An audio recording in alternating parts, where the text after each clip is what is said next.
नमस्कार, बहुत स्वागत है आपका। दंगल 2024 देख रहे हैं आप और मैं हूं आपके साथ मनदीप। छत्तीसगढ़ और मध्य प्रदेश में उपचुनाव हो रहे हैं। झारखंड में विधानसभा के चुनाव हो रहे हैं। छत्तीसगढ़ और मध्य प्रदेश की बात कर लेते हैं। छत्तीसगढ़ की एक विधानसभा सीट यानी रायपुर दक्षिण और मध्य प्रदेश की 2 विधानसभा सीट यानी बुधनी और विजयपुर में उपचुनाव हो रहे हैं। इस उपचुनाव के कई मायने भी निकाले जा सकते हैं। ये उपचुनाव बीजेपी के लिए भी साख का विषय है और कांग्रेस के लिए भी। कांग्रेस इस उपचुनाव को भुनाना चाहती और उपचुनाव को जीतना चाहती है। बहरहाल आज इसी पर चर्चा होगी। बात मध्य प्रदेश की करते हैं। बुधनी विधानसभा उपचुनाव की बात करें तो कुल मतदाताओं की संख्या यहां पर 2,76,000 से ज़्यादा है। महिला मतदाताओं की संख्या 1,33,000 यहाँ पर है और बुधनी विधानसभा वही विधानसभा है जहां पर मध्य प्रदेश के पूर्व मुख्यमंत्री यानी शिवराज सिंह चौहान वहां से विधायक थे। बाद में उन्होंने विदिशा से लोकसभा का चुनाव लड़ा और ये सीट खाली हो गई। इसके बाद बुधनी में फिर से उपचुनाव हो रहे हैं। कौन कौन आमने सामने ये भी आपको बता देते हैं। बीजेपी ने रमाकांत भार्गव पर भरोसा जताया है। वहीं कांग्रेस ने डॉक्टर राजकुमार पटेल को अपना अधिकृत प्रत्याशी बनाया है। इन दोनों के बीच मुकाबला है। विजयपुर की अगर बात करें तो रामनिवास रावत पहले कांग्रेस में थे, अब बीजेपी में शामिल हुए। बीजेपी में शामिल होने के बाद मंत्री पद उन्हें मिला और मंत्री हैं वो मोहन कैबिनेट में। और कांग्रेस से मुकेश मल्होत्रा जो पहले बीजेपी में थे अब कांग्रेस से अधिकृत प्रत्याशी हैं। और चलिए इस पर हम चर्चा करने के लिए हमारे साथ खास मेहमानों का पैनल तो जुड़ेगा ही। हमारे साथ वरिष्ठ पत्रकार सुरेश शर्मा जी जुड़ गए हैं। सुरेश शर्मा सर, बहुत स्वागत है सर आपका। सर, आपके नज़रिए से इस उपचुनाव के मायने जानना चाहेंगे सर। उपचुनाव हो रहा है, बीजेपी के लिए भी साख का विषय है और कांग्रेस भी इस उपचुनाव को जीतना चाहती है सर। देखिए, इसमें कोई शक नहीं है कि विजयपुर जो है वो कांग्रेस के लिए सेटबैक है, क्योंकि कांग्रेस के एक बहुत सीनियर मोस्ट एमएलए जो 6 बार से ज्यादा के विधायक रहे हैं और कांग्रेस छोड़ करके भाजपा में शामिल हो गए। और बुधनी वाला जो चुनाव है वो सहज भाव से है, इसलिए कि वहां के जो प्रत्याशी थे उन्हें चीफ मिनिस्टर से केंद्र में ले जाना था, तो उन्हें जो है लोकसभा लड़ा करके वहां भेज दिया। तो नेचुरली शिवराज जी इतने समय पुराने चीफ मिनिस्टर होने के बाद सदन में विधानसभा में बैठे रहते। ये कोई भी राजनीतिक दल या राजनीतिक नेता ऐसा करता नहीं है, तो वो जो है केंद्र में चले जाते हैं करके। तो इसलिए शिवराज जी का लोकसभा लड़के और उपचुनाव करा लेना कोई बहुत ज्यादा आश्चर्यचकित करने वाली बात नहीं है। लेकिन विजयपुर महत्वपूर्ण है और विजयपुर में जो आज की समीकरण है उन समीकरणों के हिसाब से ये कहा जा सकता है कि जो विजयपुर की सीट है उस सीट पर रामनिवास रावत कांग्रेस पर भारी थे, क्योंकि कांग्रेस जो है वहां चुनाव यदि जीतती थी तो एक व्यक्ति विशेष भी उसमें बड़ा एक पक्ष होता था।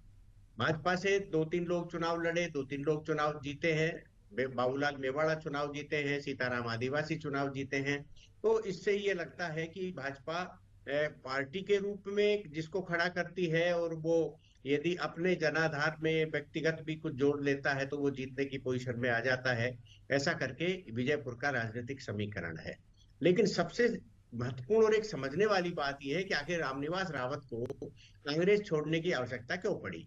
तो ये बातें हम लोग जो मीडिया के लोग हैं वो ये महसूस करते रहे हैं कि कांग्रेस पार्टी रामनिवास रावत को वो जिम्मेदारी नहीं दे पाई, क्योंकि वो कार्यकारी अध्यक्ष रहे कमलनाथ जी के समय, और उस समय जो है ये माना जाता था कि उन्हें इसलिए भी जिम्मेदारी ज्यादा दी जाएगी कि उन्होंने एक बड़ा राजनीतिक स्टैंड लिया था सिंधिया जी के साथ नहीं जाने का। तो वो शायद भरपाई नहीं हुई। एक तो ये बातें मानी जाती है। दूसरा ये माना जाता रहा कि वो रास्ता उनको मिल गया और मुरैना लोकसभा सीट कमजोर थी बीजेपी की दृष्टि से, तो रामनिवास रावत को भाजपा ने अपनी तरफ खींच लिया और मंत्री पद का ऑफर देके उन्हें मंत्री बना दिया। तो आज जो मतदान हो रहा है वो एक मंत्री को यथास्थिति में रखने के लिए मतदान हो रहा है। कहने के लिए आप कुछ भी बोलते रहिए, कोई गद्दार बोल सकता है, कोई परोपकारी बोल सकता है, कोई कुछ भी बोल सकता है, लेकिन एक मंत्री को बनाए रखने के लिए यह मतदान हो रहा है विजयपुर में। इसलिए बहुत ज्यादा कोई इसमें विचार मंथन करने की जरूरत नहीं है। एक दूसरी बात जो बुधनी का है, वहां भी अच्छे मतदान हो रहा है। आप देखिए 36% उसका 11 बजे तक का था, 38% विजयपुर में 11 बजे तक का था। अब हम 12:30-1 बजे के लगभग पहुंच रहे हैं, तो ऐसी स्थिति में ये परसेंटेज 50 के ऊपर चला गया होगा निश्चित रूप से, क्योंकि हमने बड़ी बड़ी कतारें देखी। तो इन सब बातों को ध्यान में रखकर ये कहा जा सकता है कि मध्य प्रदेश का जो चुनाव है वो सरकार का समर्थन का चुनाव है, और चुनाव परिणाम जब 23 तारीख को आएंगे तो लगभग लगभग इसी पक्ष के रहेंगे। बिल्कुल सर, सही कहा आपने। एक मंत्री की साख इस चुनाव में लगी हुई है। और चलिए, दो खास मेहमान और हमारे साथ जुड़ गए हैं। कांग्रेस प्रवक्ता हमारे साथ जुड़ गए हैं, विवेक त्रिपाठी जी। बहुत स्वागत है विवेक जी आपका। शिवम शुक्ला बीजेपी प्रवक्ता हमारे साथ जुड़े हुए हैं। शिवम जी, आपका भी बहुत स्वागत है। विवेक जी, क्या लग रहा है, इस बार चुनाव जीत रहे हैं आप लोग दोनों सीट? विवेक जी, मुझे सुन पा रहे हैं आप?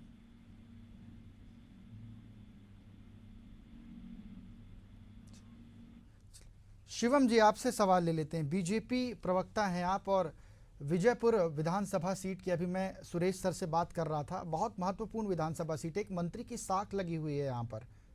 क्या कहेंगे, जीत रहे हैं इस बार आप चुनाव वहां से?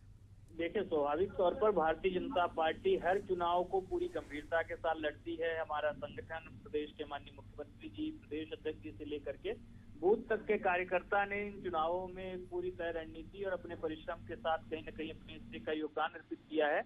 और जिस प्रकार का उत्साह जनता के भीतर हमारे पूरे इस अभियान के दौरान देखने को मिला, उसको लेकर के हम पूर्णतः आशान्वित हैं कि चुनावों में प्रचंड विजय की ओर अग्रसर है। वहीं कांग्रेस पार्टी जो कहीं न कहीं एक उदासीनता जनता के बीच उनके मन में देखने को मिल रही थी, उसके परिणाम कांग्रेस को परिणामों में भी देखने को मिलेंगे। और पूरी तरीके से भारतीय जनता पार्टी बुधनी और विजयपुर दोनों ही सीटों पर जीत की ओर अग्रसर है। चलिए, बिल्कुल। सुरेश सर, मेरा आपसे एक सवाल है। 6 बार के विधायक रहे रामनिवास रावत, उन्होंने अचानक कांग्रेस छोड़ी, वो बीजेपी में शामिल हुए। कई बार ऐसा होता है कि विधानसभा चुनाव में जनता नाराज हो जाती है कि अच्छे खासे विधायक थे, विधायक हमने बनाया था, दोबारा उपचुनाव की नौबत क्यों आ गई? ऐसी स्थिति में जनता का कई बार सर मूड भी बदल जाता है, तो कई बार प्रत्याशी हार भी जाते हैं, लेकिन अमूमन ऐसा कम देखने को मिलता है। आपके नजरिए से मैं इस दृष्टिकोण को जानना चाहूंगा सर। नहीं, विधायक से यदि विधायक बनने की स्थिति हो तो जनता में प्रतिक्रिया स्वाभाविक होती है, लेकिन विधायक से मंत्री बन गया, फिर उसके बाद प्रतिक्रिया क्या होगी? और ये आश्वासन हो गए। आज आप मतदान देख रहे हैं, उस मतदान में सबकी भाषा एक ही निकल रही है कि हम तो डेवलपमेंट के लिए वोट दे रहे हैं। क्योंकि देश में दो चीजें बहुत स्पष्ट हैं। पहला ये है कि डेवलपमेंट अब किसके हाथ में है, कौन कर सकता है, किसका विजन है। आप अमनदीप जी, एक विशेष जो है मैं आपको जानकारी के लिए आप ध्यान आकर्षित कर रहा हूं कि देश की पॉलिटिक्स में जो भी नामचीन लीडरशिप है, आपने किसी के मुंह से ये सुना है कि मैं अपने क्षेत्र के लिए, अपने प्रदेश के लिए, अपने देश के लिए ये करना चाहता हूं? आपने केवल आलोचनाएं सुनी होंगी, आपने केवल जो है जातिवादी बात सुना होगा, मैं जनगणना करा लूंगा और मैं ऐसा करा लूंगा, आप चिंता मत करिए, हिस्सेदारी बांट दीजिए, ये सब सुना होगा। लेकिन आपने कभी भी ये नहीं सुना कि मैं यदि सत्ता में आता हूं तो मैं देश के लिए अमुक चीज करने वाला हूं। 2047 का विकल्प यदि किसी की तरफ से आया है तो वो बीजेपी वालों की तरफ से आया है। एक कांग्रेस, पहले एक जमाना था, मैं यहां तक कह सकता हूं कि राजीव गांधी जी की सरकार से पहले क्या करना था देश के लिए, ये कांग्रेस की लीडरशिप स्पष्ट समझती थी। आज जो है समझती होगी, मुझे नहीं मालूम की, क्योंकि हमारे सामने, आपके सामने कभी मीडिया के सामने बताया नहीं कि हम क्या करना चाहते हैं। क्योंकि जब भी आपको और हमको बुलाया तो केवल ये बताने के लिए बुलाया कि भाई ये देखिए, ये भाजपा वाले ये कर रहे हैं, ये अमुक वाले ये कर रहे हैं। तो आपको कभी ये नहीं बताया कि हम इस प्रदेश के लिए, मेरे विधानसभा क्षेत्र के लिए और देश के लिए हम ये करना चाहते हैं। विजनलेस लीडरशिप होती जा रही है। चाहे आप उत्तराधिकार वाले दलों को देख लीजिए, उद्धव ठाकरे जी यदि है तो मान लो बाल ठाकरे जी को देख लीजिए, आप अखिलेश यादव जी, मुलायम सिंह यादव जी को देख लीजिए, आप लालू यादव, तेजस्वी को, किसी को भी देख लीजिए, और जो अगली लीडरशिप है वो विजनलेस लीडरशिप दिखाई दे रही है। तो एक ये बड़ी बात है कि विजयपुर जो है वो विजनलेस की तरफ नहीं गया, वो एक डेवलपमेंट वाले विजन की तरफ गया है। इसलिए जनता का नाराज होने का कोई बहुत बड़ा कारण नहीं बनता। इसलिए मेरा मानना ये है कि विजयपुर, अच्छा आप एक चीज और देख लीजिए, देश की जो पॉलिटिक्स है उसमें एक बड़ा चेंज आया है। ये चेंज आपको हर विधानसभा क्षेत्र में दिखाई देने लग रहा है धीरे धीरे करके, कि जो मुस्लिम प्रो पॉलिटिक्स होती थी वो हिंदू प्रो पॉलिटिक्स हो गई है। देश का मुस्लिम मतदाता आजादी के समय से एक विचार के साथ, एक सोच के साथ वोट डालता था और उस वोट के कारण लोग जीतते और हारते थे। आज ये स्थान धीरे धीरे हिंदू मतदाता ने ले लिया और हिंदू मतदाता की समझ में ये आने लग गया कि सरकार के बिना हमारा उद्धार नहीं है। इसलिए जी सर, बिल्कुल सर। जो एकदम से, इसलिए जो ये पोजीशन बन रही, तो ये विजयपुर में भी आपको देखने को मिलेगी और ये आपको जो है अपने यहाँ बुधनी में भी देखने को बिल्कुल मिलेगी। सर, तो बिल्कुल जो सर। सर, कांग्रेस प्रवक्ता विवेक त्रिपाठी भी हमारे साथ जुड़ गए हैं, उनकी भी प्रतिक्रिया ले लेते हैं। विवेक जी, मुझे सुन पा रहे हैं आप? जी नमस्कार, मेरी आवाज आ रही है आपको? जी बिल्कुल, आपकी आवाज आ रही है। दो विधानसभा सीटें हैं, बुधनी और विजयपुर। बुधनी वो सीट जहां से शिवराज सिंह चौहान मुख्यमंत्री थे, वहां से विधायक थे, वो मुख्यमंत्री थे, बीजेपी की साख यहां पर जुड़ी हुई है। और विजयपुर विधानसभा वो सीट जहां से रामनिवास रावत पहले कांग्रेस पार्टी में थे, बाद में वो बीजेपी में शामिल हो गए। दोनों जगह पर जो प्रतिक्रिया है वो एकदम उल्टी सीधी है। क्या लग रहा है, इस बार आप विधानसभा चुनाव जीत रहे हैं मध्य प्रदेश की 2 सीटों का? देखिए, जैसे ही बुधनी में शिवराज सिंह चौहान जी ने सीट छोड़ी, सीट रिक्त हुई, उसके बाद में जो भार्गव जी को जब प्रत्याशी बनाया गया, तो उसके बाद में भाजपा का अंतर्कलह हम सभी ने देखा। लाखों लोगों ने, लाखों वहां के कार्यकर्ताओं ने इसका विरोध किया, हजारों की संख्या में इकट्ठा होकर चुनावी प्रभारी को वापस लौटा दिया। टिकट जिसका जो प्रत्याशी माध्यम से हम सभी ने उसको देखा, तो कहीं ना कहीं भाजपा के अंतर्कलह को उजागर करता है और मुझे लगता है कि इसका खामियाजा भाजपा को भुगतना पड़ेगा।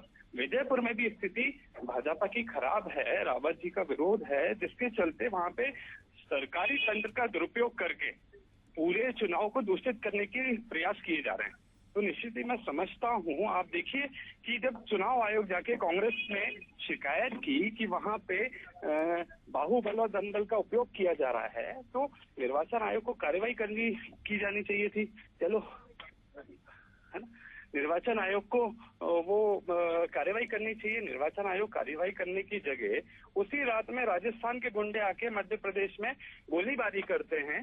और आप सोचिए, जिस जिले में आदर्श आचार संहिता लागू हो, उस जिले में राजस्थान के गुंडे आ जाते हैं, गोलीबारी करते हैं, मतदाताओं को डराने का, धमकाने का प्रयास करते हैं, मतदाता पर्ची छीन ली जाती है। आज भी मतदान चल रहा है तो कई जाति विशेष के लोगों को मतदान नहीं करने दिया जा रहा, जिसके वीडियो हमारे पास सुबह से आ रहे हैं। इसकी शिकायत करने हम अभी हमारा प्रतिनिधि मंडल निर्वाचन आयोग पहुंचा है। तो कहीं ना कहीं ये भाजपा के डर को उजागर कर रहा है। भाजपा अगर इतनी ही अच्छी स्थिति में होती तो इस तरीके की, मैं समझता हूँ, हरकतें वहां पे नहीं होती जिस तरीके की हम देख रहे हैं।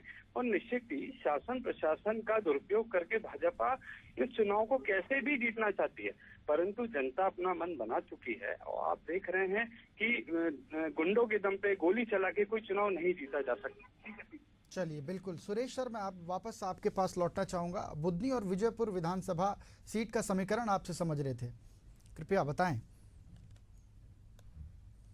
नहीं, मैं ये कह रहा हूं कि जैसे हमारे आदरणीय साथी विवेक जी कह रहे थे कि देखिए, वो क्षेत्र ही ऐसा है, उस क्षेत्र में बंदूक जो है वो तो खिलौना है एक प्रकार का।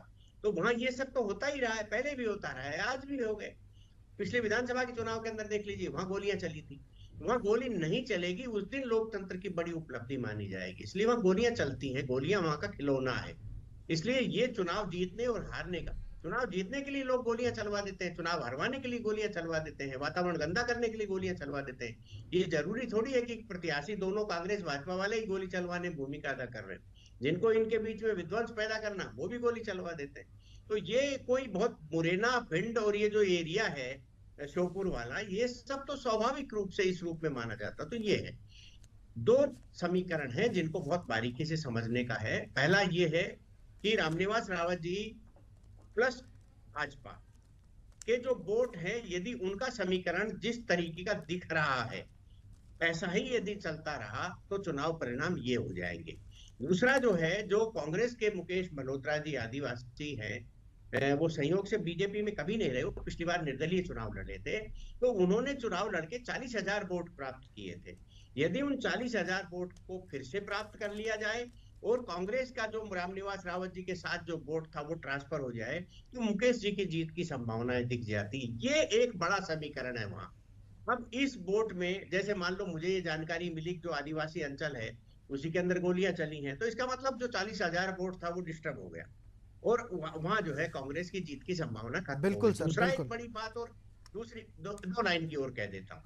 दूसरी एक बड़ी बात यह है कि देखिए इस समय एक बेसिक अंतर पॉलिटिकल आप समझिए उसको, वो ये है कि कमलनाथ जी प्रचार में नहीं गए, बड़ा नाम है। दिग्विजय सिंह जी प्रचार में जाते हैं तो वोट काटते हैं, ऐसा वो खुद कहते हैं। कांग्रेस के पास दो बड़े नेता बचते हैं, एक जीतू पटवारी साहब बचते हैं, एक उमंग सिंगार जी बचते हैं। तो ये दोनों कांग्रेस की दृष्टि से बड़े हैं, लेकिन जनता में इनके नाम पर इनके रिएक्शन से वोट मिल जाएंगे, ऐसा इनकी तरफ से अभी तक कुछ भी नहीं किया बिल्कुल गया। सर, जबकि बिल्कुल। जबकि बीजेपी में ऐसे नेताओं की संख्या ज्यादा है। बिल्कुल सर, बिल्कुल सही कहा आपने। शिवम शुक्ला जी हमारे साथ जुड़ गए हैं। शिवम जी, अभी मैं विवेक जी से बात कर रहा था, उन्होंने कहा कि बीजेपी में अंतर कला है जो कांग्रेस ने देखी है और इसका फायदा सीधे सीधे विधानसभा चुनाव में कांग्रेस को मिलेगा। जवाब दे दीजिए संक्षेप में, क्योंकि समय बेहद कम है। शिवम जी, देखिए, भारतीय जनता पार्टी में कहीं पर अंतर कलह नहीं है। पूरी पार्टी एकजुटता के साथ चुनाव के प्रचार में उतरी और उसका परिणाम भी हमें 23 तारीख को देखने को मिलेगा। वहीं कांग्रेस पार्टी में गुटबाजी का स्तर अगर आपको देखना हो तो अजय सिंह जी के बयान देखिए, गोविंद सिंह जी की टिप्पणी देखिए, लक्ष्मण सिंह जी की आपत्तियों को आप नजरअंदाज नहीं कर सकते, कमलनाथ जी की जो एक पूरी दूरी रही है और जिस प्रकार से दिग्विजय सिंह भी जीतू पटवारी को निपटाने की राजनीति कर रहे हैं, यह भी किसी से छिपा हुआ नहीं है। तो कांग्रेस की जो गुटबाजी और कांग्रेस का जो एक छिछलापन है वह इस चुनाव में देखने को मिला। कांग्रेस पार्टी नेतृत्वहीन न सिर्फ मध्य प्रदेश में बल्कि पूरे देश में हो चुकी है और स्वाभाविक तौर पर देश और प्रदेश की जनता का जो विश्वास लोकसभा और विधानसभा के चुनाव में भारतीय जनता पार्टी के ऊपर था, उसकी पुनरावृत्ति हमें विजयपुर और बुधनी में देखने को मिलेगी और भारतीय जनता पार्टी एक कंफर्टेबल मार्जिन के साथ रिकॉर्ड बनाते हुए चुनाव जीतने की ओर अग्रसर है। चलिए ठीक है, एक सार्थक चर्चा आप सभी के साथ हुई। हमारे साथ वरिष्ठ पत्रकार सुरेश शर्मा सर जुड़े हुए थे। सर, बहुत धन्यवाद आपका। विवेक त्रिपाठी कांग्रेस प्रवक्ता हमारे साथ जुड़े हुए थे, बहुत धन्यवाद विवेक जी आपका। और शिवम शुक्ला बीजेपी प्रवक्ता हमारे साथ जुड़े हुए थे। शिवम जी, आपका भी बहुत धन्यवाद। तो मध्य प्रदेश की दो विधानसभा सीट यानी विजयपुर और बुधनी, दोनों जगह पर बीजेपी और कांग्रेस दोनों पार्टियों की साख लगी हुई है। आज वोटिंग है, 23 नवंबर को नतीजे आ जाएंगे। देखना होगा कि प्रत्याशियों की किस्मत का फैसला जनता कैसे करती है। इसी के साथ दंगल 2024 में फिलहाल इतना ही। मुझे दीजिए आज्ञा। नमस्कार।